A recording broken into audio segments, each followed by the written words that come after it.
அஜித்துக்கு பிளாக் பண்ணணுமா? அடுத்த பிளாக் பண்ணணுமா? சரி, இப்போ தான் பிளாக் பண்ணிட்டு வந்துருக்குறேன். தேவையில்லாமல் தான் டென்ஷன் பண்ணாங்க. என்னவோ பேசுகிறோமா, கரெக்டாக பேசுங்க, இது பண்ணுங்க. அதை விட்டுட்டு தேவையில்லாத பண்ணாங்க. புரியுதா? சும்மா காய்கான்னு கூட சொல்லிட்டு போயிட்டே இருங்க, ஒன்றும் இல்லை. சில நாய்களுக்கெல்லாம் சொன்னால் தெரியாது.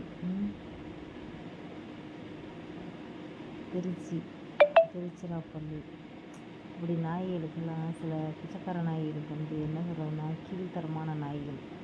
இதுகளுக்கெல்லாம் வந்து என்னன்னே தெரியாத நாய்கள்கிட்ட போய் என்ன பேச சொல்லுங்கள்.